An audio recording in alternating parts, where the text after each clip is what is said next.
Bismillahirrahmanirrahim. Assalamualaikum warahmatullahi wabarakatuh. Alhamdulillahi wa kafa, wassalatu wassalamu ala nabiyyina al-mustafa wa ala alihi wa sahbihi ahli sidqi wal wafa, amma ba'd. Faqala Allahu azza wa jalla fi muhkami tanzilih, a'udzu billahi minasyaitonir rajim. Ya ayyuhalladzina amanu innamal khamru wal maisiru wal ansabu wal azlamu rijsun min amali syaitan fajtanibuhu la'allakum tuflihun. Hadirin hadirat, Bapak Ibu para jamaah Masjid Al-Ikhlas dan juga para pemirsa sekalian yang dimuliakan Allah Subhanahu wa taala.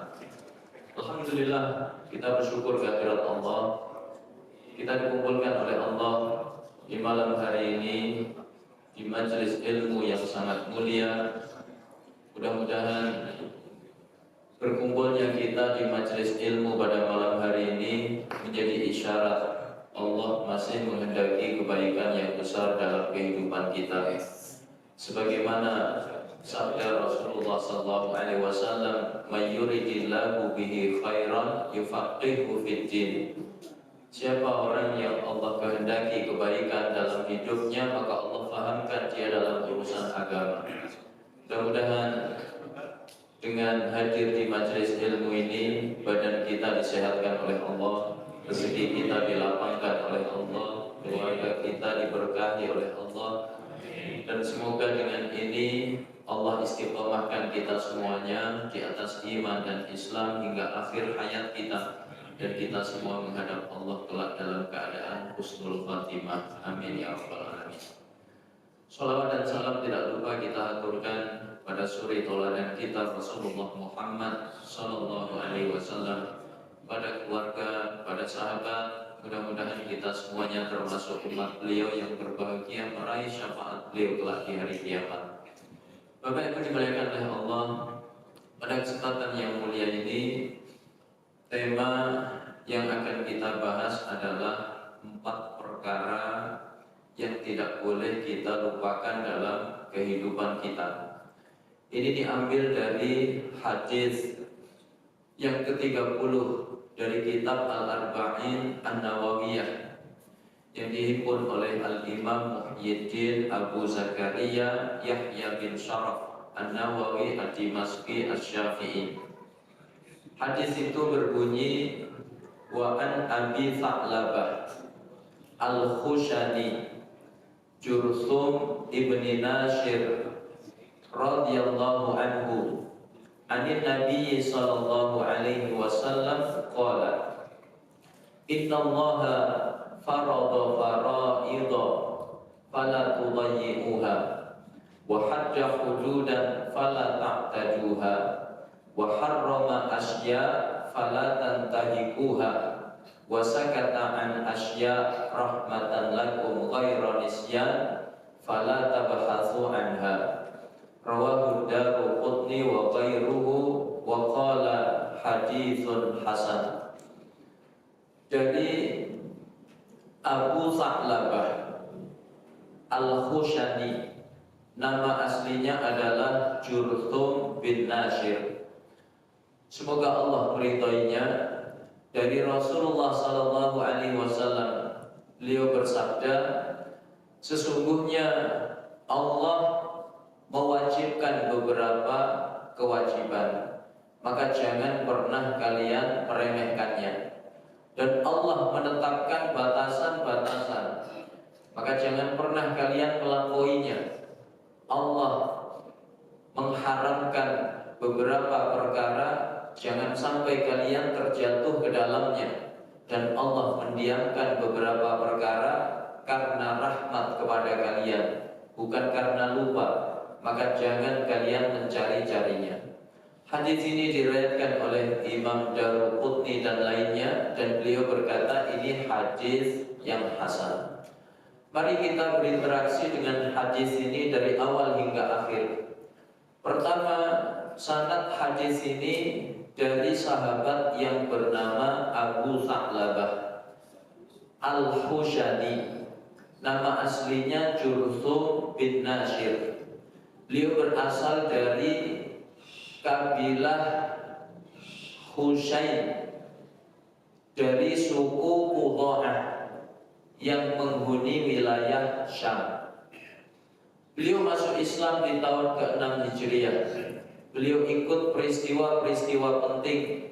Di antaranya adalah Bai'atul Ridwan, ketika Rasulullah dan para sahabat hendak berhaji, maka beliau mengirim utusan ke Mekah. Utusan yang dikirim adalah Utsman bin Affan radhiyallahu anhu. Maka Utsman tertahan dalam waktu yang cukup lama. Bahkan sempat tersiar kabar kalau Utsman dibunuh. Maka Rasulullah kemudian membaiat para sahabat. Baiat itu disebut Baiatul Ridwan, yang Allah abadikan di surat Al-Fath. Laqad radiyallahu 'anil mu'minin id yubayi'unaka tahtas syajarah. Sungguh Allah telah ridho terhadap orang-orang yang beriman ketika mereka berbaiat kepadamu di bawah sebuah pohon. Kemudian beliau juga ikut dalam perang Khaybar dan peristiwa-peristiwa penting lainnya bersama Rasulullah SAW. Ada dua keteladanan dari kehidupan beliau yang ingin saya sampaikan pada kesempatan yang mulia ini. Pertama adalah keteladanan dalam thalabul ilmi. Beliau sahabat yang sangat bersemangat di dalam menuntut ilmu, dan ini penting. Orang yang menuntut ilmu maka dia berada dalam kebaikan. Seseorang akan terus berada dalam kebaikan itu kalau dia tidak meninggalkan spirit thalabul ilmi. Tapi begitu seseorang mulai meninggalkan ilmu, maka hati-hati. Saat itu dia berada dalam bahaya. Setan itu paling senang kalau ada orang menjauhi ilmu. Ini makanan empuknya setan. Maka dalam syair dikatakan, wa inna faqihan wahidan mutawarri'an asyaddu ala syaitan min alfi abidi.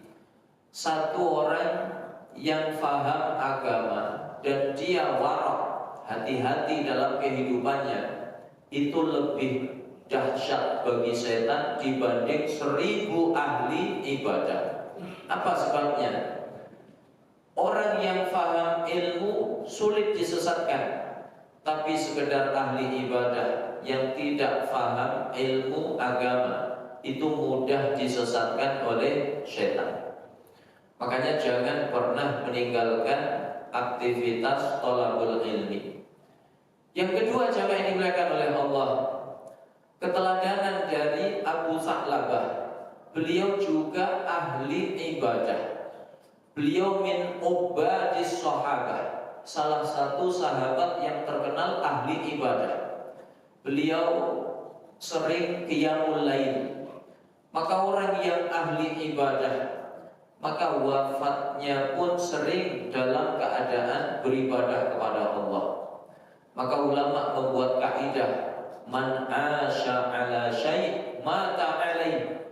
Siapa yang hidupnya membiasakan sesuatu, maka dia akan diwafatkan oleh Allah di atas kebiasaannya.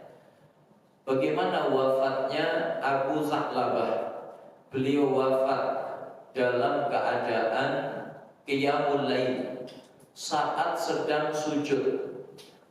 Beliau itu punya mihrab, punya ruangan khusus untuk ibadah kepada Allah.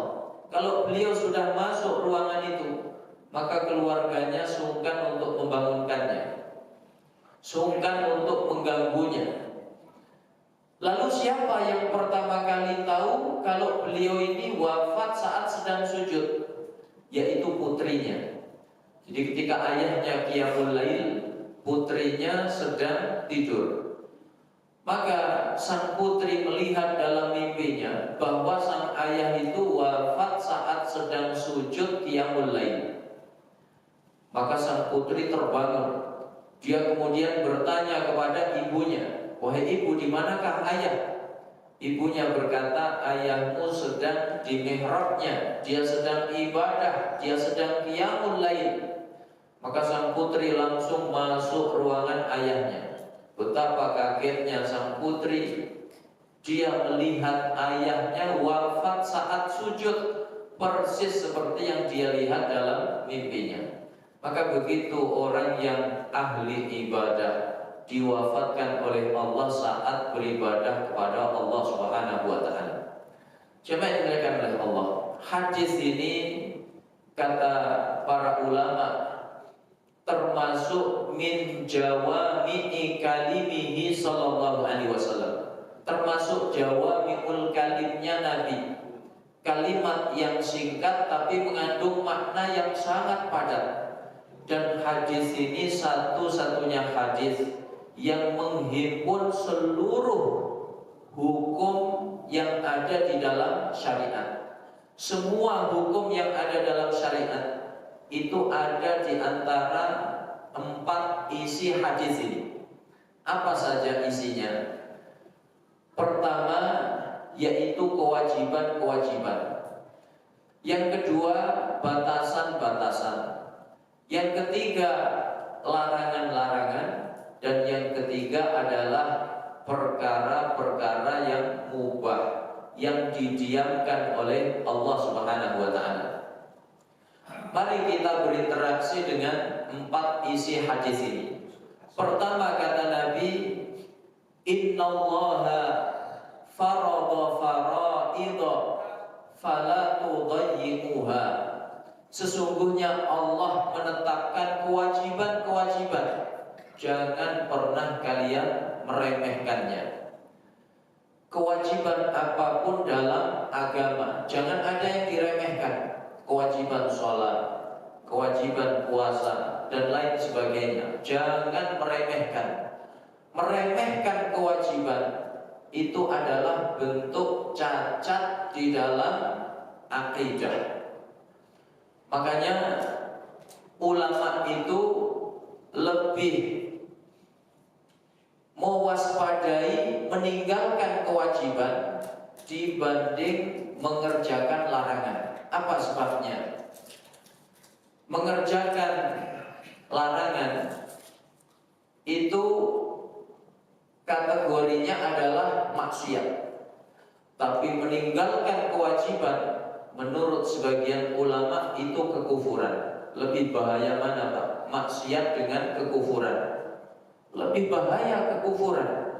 Ya, ini bahayanya meremehkan kewajiban. Maka jemaah yang dimuliakan oleh Allah, apa saja bentuk-bentuk meremehkan kewajiban itu? Yang pertama, menunaikannya bukan karena Allah, karena manusia. Ingin dipuji manusia, ingin terkenal di tengah-tengah manusia, ingin mendapatkan keuntungan dunia dari manusia.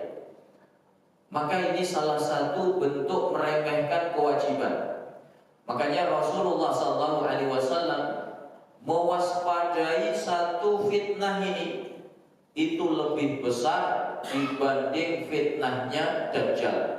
Kata Nabi, ala ukhbirukum ala ma akhwafu alaikum indi minal masihid Dajjal.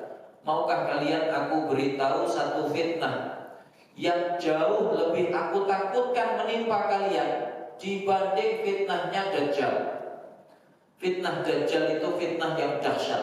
Setiap nabi yang diutus mengingatkan umatnya tentang bahayanya fitnah Dajjal. Tapi fitnah Dajjal ini setiap kita mewaspadainya. Makanya kita setelah tahiyat akhir berdoa, Allahumma inni a'udzubika min adzabil qabr wa min adzabi jahannam wa min fitnatil mahya wal mamat wa min syarri fitnatil masihid Dajjal. Tapi ada satu fitnah, kata Nabi, lebih menakutkan dibanding Dajjal. Apa itu? Asyirkul khafi, syirik yang tersembunyi. Ar-riya, yaitu riya. Bagaimana gambarannya? Kata Nabi, yusallir rajulu fayuzayyinu salatahu lima yara min nadharir rajul. Seseorang menunaikan sholat, lalu dia hiasi sholatnya sedemikian rupa karena dia tahu di belakangnya ada yang memperhatikannya. Kenapa yang dicontohkan Nabi kok sholat? Karena sholat itu ibadah yang paling mudah untuk dilihat. Maka ini berlaku untuk semua amal selain sholat. Ini bentuk meremehkan yang pertama, menunaikannya bukan karena Allah. Yang kedua, bentuk meremehkan kewajiban, yaitu menunaikannya asal-asalan, tidak memperhatikan syarat dan rukunnya.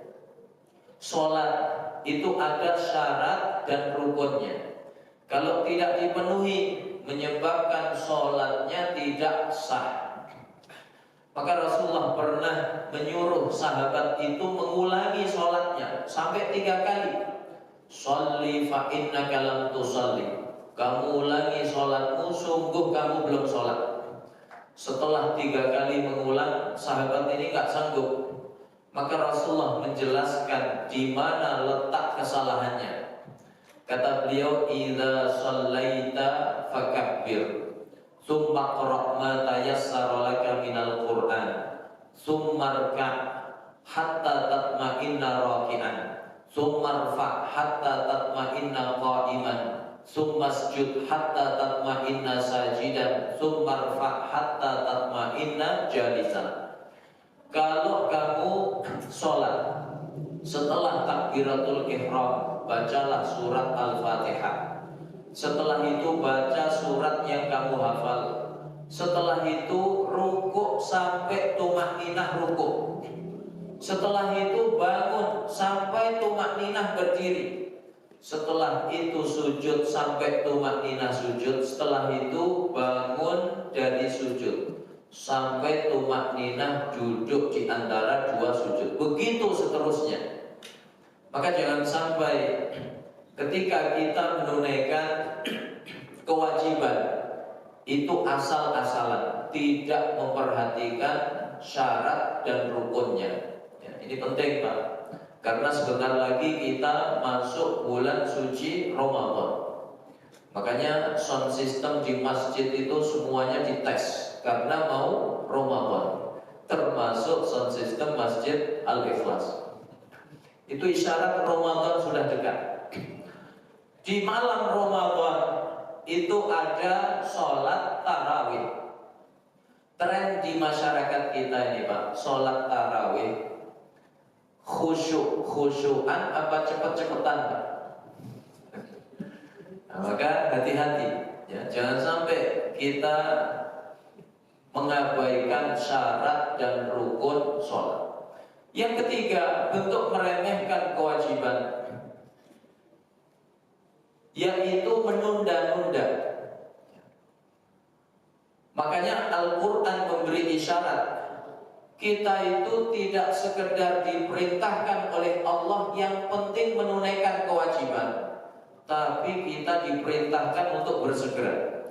Maka ayat yang mengatakan fastabiqul khairat, berlomba-lombalah dalam kebaikan.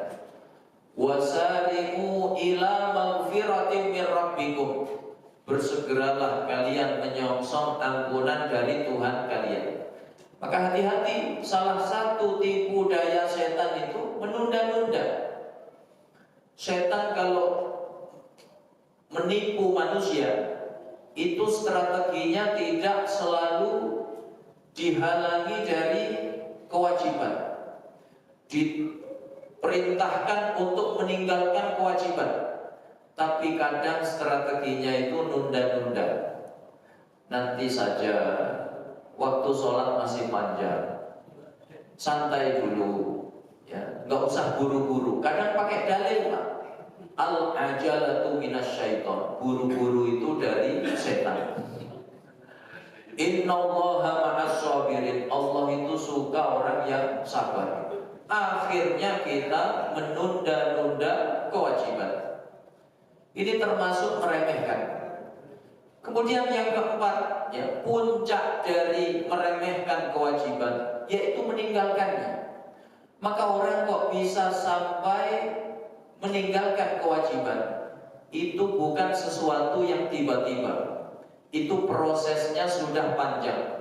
Dimulai dari mengerjakannya bukan karena Allah, kemudian mengabaikan syarat dan rukunnya, dia asal-asalan dalam mengerjakan kewajiban, kemudian menunda-nunda, akhirnya puncaknya dia ringan untuk meninggalkan kewajiban. Maka waspada, seorang mukmin itu dalam melihat kewajiban, maka dia menjunjung tinggi dan bersungguh-sungguh untuk menjalankannya. Begitu keteladanan dari salafun salih. Bagaimana para wanita Ansar ketika turun ayat hijab, yaitu ayat 59 surat Al-Ahzab. Ya ayyuhan nabi qul li azwajika wa banatika wa nisa'il mu'minin yudnina 'alaihinna min jalabibihin. Wahai Nabi, katakan kepada istri-istrimu, anak-anak perempuanmu, wanita-wanita yang beriman, agar menutupkan pakaian mereka ke seluruh tubuh mereka. Setelah ayat ini turun, bagaimana reaksi wanita-wanita Ansar?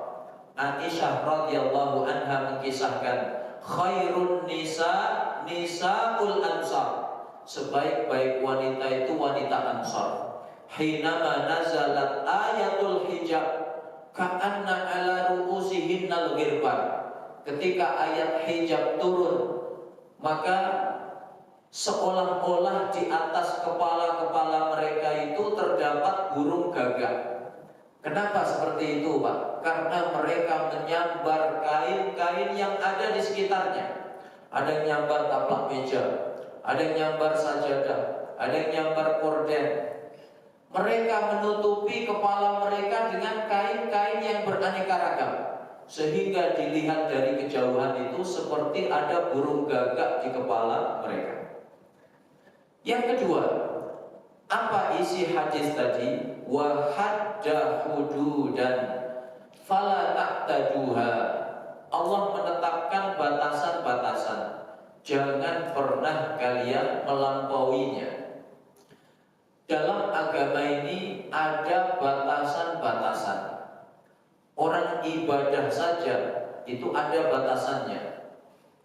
Maka di zaman Nabi, saat Ashrul Awakhir, Nabi mendapati satu tali terikat dari tiang ke tiang yang lain di Masjid Nabawi. Nabi heran. Nabi bertanya, "Ma hadzal habl?" Ini tali apa? Milik siapa tali ini? Untuk apa tali ini? Sahabat menjawab, "Hadza hablun li Zainab ta'allaqat bihi hina fatarat." Ini tali milik Zainab ya Rasul. Zainab pegangan tali ketika dia kelelahan sholat.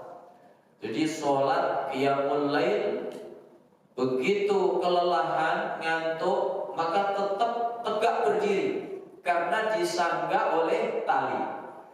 Spirit seperti ini bagus apa jelek, Pak? Bagus. Spirit taqarrub ilallah, berburu Lailatul Qadar.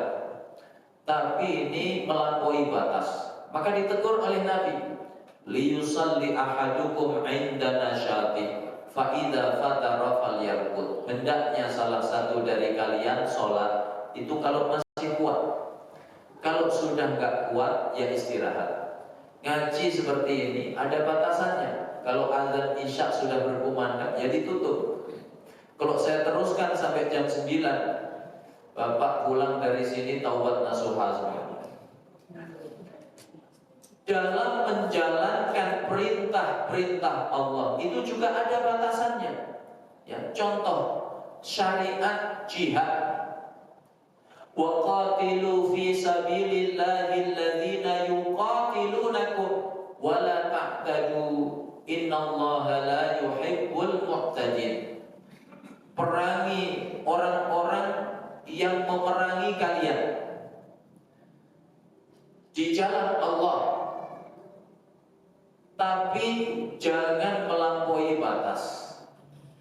Maka jihad itu dalam rangka menjalankan syariat Allah, bukan dalam rangka balas dendam, bukan dalam rangka menuntaskan emosi, tapi semata-mata menjalankan syariat Allah, maka ada batasannya. Ada hal-hal yang dilarang, sekalipun atas nama jihad fisabilillah. Gak boleh membunuh kelompok yang dilarang untuk dibunuh. Contohnya apa? Para wanita, anak-anak kecil, orang-orang tua, mereka yang tidak terlibat dalam perang, itu gak boleh dibunuh. Demikian pula tidak boleh memutilasi, tidak boleh menyiksa, membakar, ya. Jadi ada batasannya. Kalau itu dilanggar, maka dibenci oleh Allah Subhanahu wa taala. Kemudian dalam soal suami dan istri, suami dengan istri itu halal, tapi ada batasan-batasan yang suami istri terlarang, yaitu pada saat haid. Wa yas'alunaka 'anil mahid qul huwa adzan fa'tazilun nisaa fil mahid wa la taqrabuhunna hatta yatahhur fa idza tatahharna fa'tuhunna min haitsu amarakumullah innallaha yuhibbut tawwabin wa yuhibbul mutatahhirin. Mereka bertanya kepadamu wahai Muhammad tentang haid, maka katakan haid itu adalah kotoran, maka jauhi istri-istrimu saat sedang haid. Artinya nggak boleh hubungan. Kalau sudah suci, maka datangi sesuai yang diperintahkan oleh Allah. Allah menyukai orang-orang yang banyak bertaubat dan banyak mensucikan diri.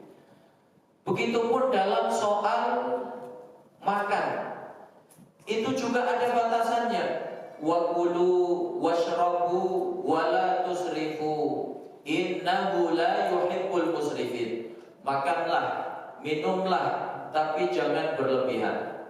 Kalau memang kita lagi semangat makan, itu kata Nabi ada batasannya. Fasulusun li ta'amihi wa sulusun li syarabihi wa sulusun li nafasi. Sepertiga untuk makanan, sepertiga untuk minuman, sepertiga untuk nafas. Lebih dari itu, nah itu masuk kategori melampaui batas yang dibenci oleh Allah Subhanahu wa taala. Maka ulama-ulama dulu tidak senang melampaui batas, itu nggak senang. Orang terlalu banyak makan, kata Imam Syafi'i, pertama menyebabkan badan menjadi berat. Maka biasanya kalau kekenyangan, mata terang apa ngantuk, Pak? Ngantuk. Ya. Bapak sebelum berangkat ke Masjid Al-Ikhlas kok makan 3 piring. Ustadznya baru muqaddimah, mata sudah redup. Kalau ustadznya sudah kutip ayat, tinggal meremnya habis meleknya. Yang kedua kata Imam Syafi'i, orang kalau makan kekenyangan, apa dampaknya? Akal menjadi tumpul, susah ngafal. Makanya santri itu gak boleh terlalu kenyang, karena itu menyebabkan kecerdasan menjadi tumpul, ngafal susah. Yang ketiga, menyebabkan berat beribadah kepada Allah Subhanahu wa taala. Bapak nanti lihat, kalau buka puasa kok kekenyangan, semua disikat. Yang sunnah, kurma, habis. Yang wajib, kata orang Betawi ya Bapak, bakwan, lontong, habis. Ini baru muqaddimah. Begitu selesai sholat maghrib, yang berat-berat pun habis semua. Nasi padang habis, nasi kebuli habis. Itu kira-kira Pak, tarawihnya kuat berapa rakaat? Bisa 4 rakaat sudah alhamdulillah. Ya, banyak yang baru 2 rakaat langsung pada mundur ke belakang nyandar.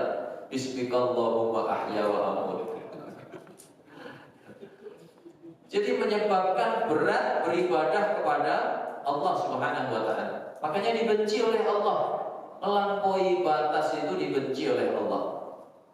Kemudian yang ketiga, isi dari hadis ini, wa harrama asya fala tantahikuha. Allah haramkan beberapa perkara, jangan sampai kalian terjatuh ke dalamnya.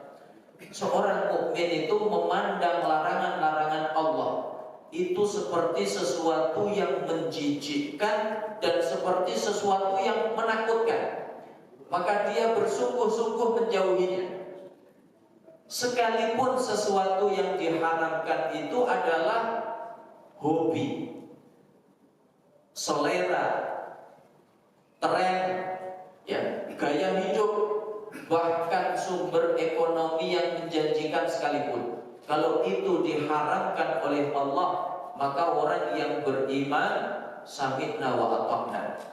Seperti ketika Allah menurunkan larangan khamar, yaitu ayat 90 dan 91 surat Al-Maidah yang saya baca di mukaddimah tadi, ya ayyuhalladzina amanu innamal khamru wal maisiru wal ansabu wal azlamu rijsum min amali syaitan fajtanibuhu la'allakum tuflihun. Innama yuridu syaitanu ayyuqi'a bainakumul adawata wal baghdha'a fil khamri wal maisir wa yasuddakum an cengkrama dengan khamr. Khamr hari itu sudah jadi budaya, sudah jadi tren, sudah jadi gaya hidup, bahkan sumber ekonomi yang sangat menjanjikan. Begitu diharamkan oleh Allah, kaum muslimin seketika merespon dengan ketaatan. Mereka menjawab, intahaina ya Rabb, intahaina. Kami berhenti ya Allah, kami berhenti. Mereka menumpahkan khamar-khamar yang mereka miliki. Sampai jalan-jalan di Madinah hari itu basah oleh khamar. Saking cepatnya mereka mentaati perintah Allah Subhanahu wa taala. Maka ada kisah menarik. Ketika sekelompok sahabat belum tahu kalau ayat yang mengharamkan khamar sudah turun, mereka kumpul seperti biasa, disuguhkanlah khamar. Ketika khamar sudah dituang di gelas-gelas, tinggal minum, ada orang yang memberitahu, ittaqullah, bertakwalah kalian kepada Allah. Ayat yang mengharamkan khamar sudah turun. Ya ayyuhalladzina amanu innamal khamru wal maisiru wal ansabu wal azlamu rijsum min amali syaitan fajtanibuhu la'allakum tuflihun. Seketika orang yang sudah siap minum tadi menumpahkan gelas-gelas mereka. Begitu cepatnya mereka mentaati perintah Allah Subhanahu wa taala. Makanya generasi itu disebut generasi terbaik, karena selera mereka, gaya hidup mereka, tren mereka tunduk terhadap syariat Allah Subhanahu wa taala. Coba kalau hari ini ada orang kumpul-kumpul malam mingguan, di tangan mereka khamr, lalu ada bapak-bapak pulang dari Masjid Al-Ikhlas ngasih tahu, bacain ayat, ya ayyuhalladzina amanu innamal khamru wal maisiru wal ansabu wal azlamu rijsum min amali syaitan fajtanibuhu la'allakum tuflihun. Itu kira-kira mereka langsung taubat nasuha atau bapak yang diusir? Ini bedanya generasi hari itu dengan hari ini. Makanya generasi hari itu disebut generasi terbaik. Selera mereka, gaya hidup mereka tunduk terhadap syariat Allah Subhanahu wa taala. Jangan dimuliakan oleh Allah. Ini tidak hanya terjadi pada khamar, tapi juga dalam larangan-larangan Allah yang lainnya. Kalau tadi generasi sahabat, kita mundur sedikit, generasi tabi'in. Ada tabi'in namanya Rabi' bin Husayn. bagaimana seorang Rabi' bin Husaim itu memandang zina. Ya. Zina itu sesuatu yang menjijikkan. Sekalipun sosok yang ada di hadapannya itu sosok yang sangat cantik jelita. Rabi' bin Husaim umurnya saat itu 30 tahun. Dia digoda oleh seorang wanita cantik jelita. Wanita ini diberi upah yang besar untuk menjatuhkan Rabi' bin Husaim dalam zina. Gak tanggung-tanggung, 1000 dinar. 1 dinar itu 4/4 gram emas murni 24 karat. Kali 1000, berapa itu Pak? Kemarin harga emas sempat tembus 3 juta. Berapa itu? Ya. Sekitar 12 M lebih. Ya. Maka wanita itu semangat. Dia mencegat Rabi' bin Husaim di tempat yang sepi. Begitu Rabi' lewat, dia tanggalkan pakaiannya. Itu kalau bapak di posisi Rabi', usia baru 30 tahun. Ini godaan yang ringan apa berat? Jujur. Pengajian itu kalau jamaahnya sudah jujur, berarti nggak usah lama-lama lagi. Jangan dibiarkan oleh Allah. Rabi' berpaling, ya, karena menganggap larangan Allah itu sesuatu yang menjijikkan. Sekalipun sosok yang ada di hadapannya sosok yang cantik jelita, beliau berpaling. Beliau nasihati wanita itu, ya amatallah, kaifa biki law nazala alaiki malakul maut faqata'a minki hablal watin. Kaifa biki yawma yas'aluki munkar wa nakir. Kaifa biki yawma taqifina amama rabbil azim. Kaifa biki illam tatubi faturmaina fil jahim. Hei wanita hamba Allah, gimana keadaanmu kalau kamu nanti didatangi malaikat maut, dicabut nyawamu? Gimana keadaanmu saat di alam barzah, diinterogasi mungkar dan nakir? Gimana saat nanti di akhirat dihadapkan kepada Allah? Bagaimana kalau kamu tidak sempat taubat, nanti kamu dilempar ke neraka? Wanita ini langsung taubat nasuha. Dia pakai pakaiannya, dia lari menjauh dari Rabi' bin Husaim. Dia takut kepada Allah. Dia berubah jadi wanita ahli ibadah, yang kalau siang puasa sunnah, kalau malam qiyamul lail. Begitu orang-orang yang beriman di dalam memandang larangan-larangan Allah Subhanahu wa taala. Terakhir, yang keempat, apa isi hadis ini? Wasakata an asya rahmatan lakum ghairu nisyan fala tabhasu anha. Allah mendiamkan beberapa perkara karena rahmat kepada kalian, bukan karena lupa. Maka jangan kalian mencari-carinya. Contoh apa Pak? Ulama mencontohkan kewajiban haji. Kewajiban haji itu tidak ditentukan berapa kali seumur hidup. Makanya ulama mengatakan yang wajib seumur hidup berapa kali? Sekali. Ya. Ayatnya walillahi 'alan nasi hajjul bait man istata'a ilaihi sabila. Enggak menentukan seumur hidup berapa kali. Hadisnya juga sama. Innallaha farada 'alaikumul hajj fahujju. Sungguh Allah wajibkan kalian berhaji, berhajilah kalian. Maka ada sahabat bertanya, afi kulli amin ya Rasulullah, apa setiap tahun ya Rasul? Rasulullah diam. Dia bertanya lagi, afi kulli amin ya Rasulullah, apa setiap tahun ya Rasul? Rasulullah nggak mau jawab. Dia masih nanya lagi yang ketiga kali, afi kulli amin ya Rasulullah, apa setiap tahun ya Rasul? Maka Rasulullah marah. Lau qultu na'am lawajabat wa lamastata'tum. Kalau aku bilang iya, tentu menjadi wajib dan kalian gak akan sanggup mengerjakannya. Wong seumur hidup sekali saja. Kalau kita daftar tahun ini reguler, berapa tahun Pak waiting listnya? 30 tahun sudah. Kalau umur sudah 70, berarti umur berapa berangkatnya? Apalagi diwajibkan setiap tahun ya.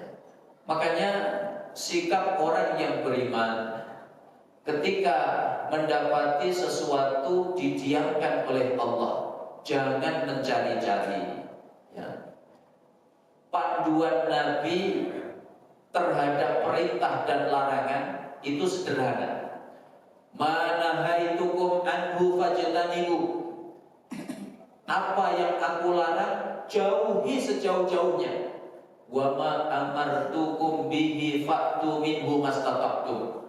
Apa yang aku perintahkan, kerjakan semampu kalian. Hadis ini diriwayatkan oleh Imam Daruqutni. Beliau mengatakan ini hadis yang hasan. Inilah Bapak, Ibu, jamaah yang dimuliakan oleh Allah, interaksi kita terhadap hadis. Mudah-mudahan mengundang keberkahan yang besar dalam kehidupan kita dan mendekatkan kehidupan kita terhadap sunnah Rasulullah Sallallahu Alaihi Wasallam. Kalau ada yang benar semata-mata dari Allah, kalau ada yang salah ini kekhilafan saya mohon maaf yang sebesar-besarnya. Aku qouli hadza wa sallallahu ala nabiyyina Muhammad wa ala alihi wa sahbihi wasallam.